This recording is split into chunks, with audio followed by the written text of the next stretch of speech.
into Agenda 21. Agenda 21 was launched really a few years before 1992. This came out of a commission, the World Commission on Environment. What was her name? She was the vice president of the International Socialist, and she was the one, Brundtland, I believe her name is, Brundtland, European lady, and they came out with this Our Common Future, the World Commission on Environment and Development.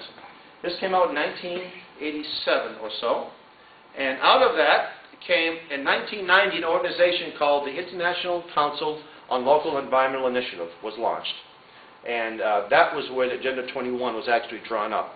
Agenda 21 is a 1,000-plus page document that its advocates say will be binding upon all living things on the planet. It calls for radical transformation of the planet. Okay? Radical transformation. I think we all know what that word radical is. The document on the left is the Agenda 21 itself. On the right is the stuff that they give to local communities, the local Agenda 21 planning guide. Okay? And they use the word sustainable. First off, Agenda 21, 21 means the 21st century. They don't expect this to happen in a year, or 6 months, or election cycle. It's a long-term radical transformation. Long-term. But it's being implemented right now communities, probably right in our own neighborhoods and we don't even know it. If you have a smart meter, that's Agenda 21, folks. Okay? They had a meeting in Rio de Janeiro, 1992.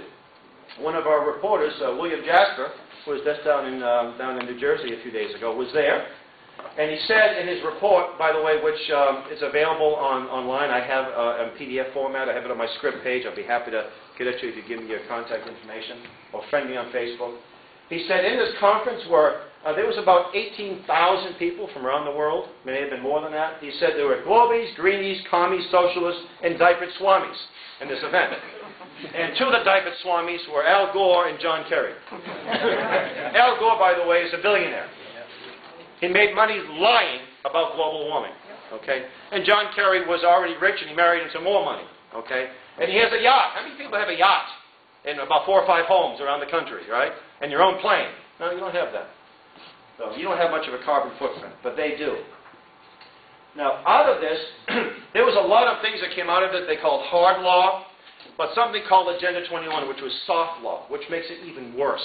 Okay? Because at least hard law, you have to take the treaty, and it has to be passed by elected officials that sometimes are accountable, right?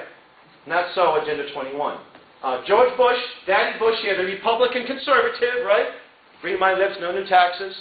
All right? Read my lips, New World Order. He actually signed the agreement to implement Agenda 21 in the United States of America. Congress didn't vote on it. Not one legislator in any state voted for it. Not one selectman in any town voted for it. Okay? In 1993, Bill Clinton established the Presidential Office on Sustainability. Every single branch of the federal government promotes Agenda 21. Go into your post office, you're going to find evidence of Agenda 21. Go green, buy these stamps. Not the green stamps you used to put in a little magazine, a little book, and get an appliance.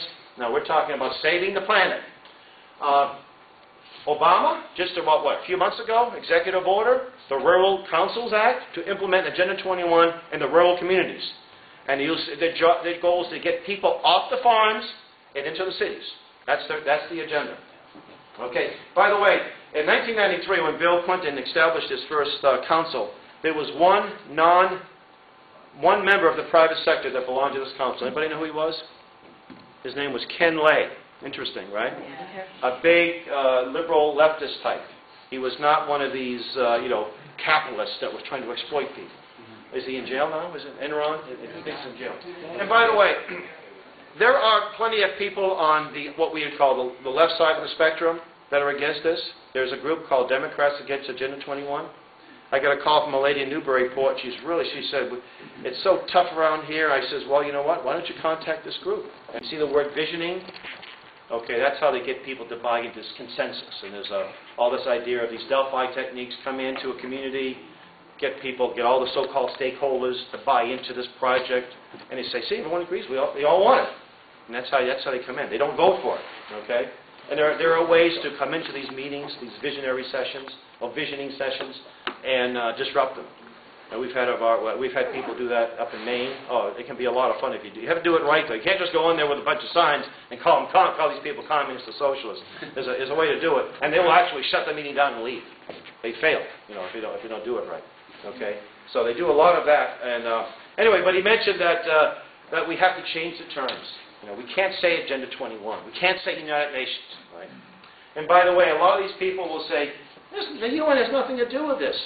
When I was in New Jersey, I gave 3 presentations, and the first night I go back to the hotel, do a little research. I came out with a slideshow from New Jersey, Sustainable New Jersey. And you go, the 4th or 5th slide is a picture of the UN General Assembly. And part of their agenda is to connect local communities to the UN. Well, I don't know how clear that can be, folks. That's pretty clear to me.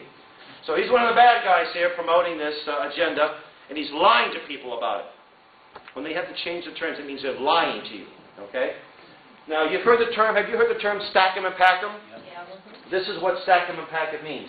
To the left, you see a nice little suburban community, well-kept landscape, plenty of trees, and the result of stack 'em and pack 'em would be this income, these very densely populated. You might see some retail outlets on the first floor and housing on the second floor, plenty of Section 8 housing. So they want to do is they want to change even the voting pattern of that community by bringing in Section 8 types.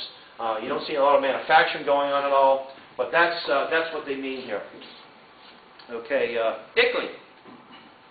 ICLEI, I-C-L-E-I, Local Governments for Sustainability, again, was founded in 1990. And you go to their website, and they're quite clear what they want to do. They say that they represent almost 600 million people. Would anyone vote for ICLEI? Connecticut, you probably have about a dozen towns that belong to ICLEI. Formerly belong to ICLEI. Let's see. Brantford, Bridgeport, Essex, Groton, New Haven, New London, Ridgefield, Stamford, Southington, and Windsor. Some may have left since this list is about 6 months old. And a lot have left, by the way, which is nice to know.